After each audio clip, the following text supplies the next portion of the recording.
O'Reilly Auto Parts. I'm Cammie McCormick. A special counsel has released his report into President Biden's handling of classified documents years ago.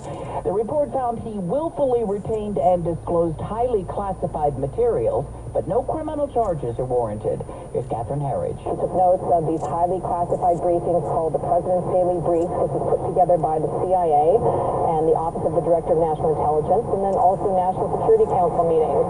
And that's clearly classified information, and it was held in an unsecure location. But it goes down to this question of intent.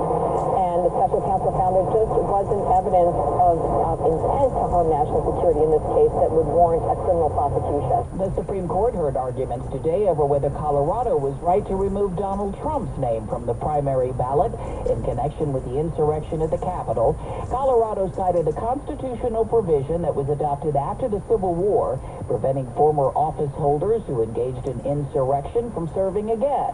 CBS News analyst David Becker. It's really focused on whether the states have been authorized by Congress under the Constitution to render these decisions under Section 3. There's a clear concern that could result in some chaos with different states coming to different conclusions, or even one state, whichever was first to decide it, kind of generally just setting the stage for all of the other states, even though it might have been just one judge in that state that had rendered that ruling. Trump is expecting an easy win in Nevada's caucus today, as Christopher Cruz reports. The caucus is the only contest in the state that awards delegates to the party's nominating convention in July. Trump is expected to win all of Nevada's 26 delegates. Nikki Haley, she isn't taking part in today's caucus. She's vowed to stay in the race and compete in the South Carolina primary later this month. Christopher Cruz, CBS News. 5 Marines are dead after the crash of their helicopter in bad weather outside San Diego earlier this week. Here's Linda Kenyon. The president released a statement that reads in part, he and the First Lady are heartbroken over the deaths of the Marines.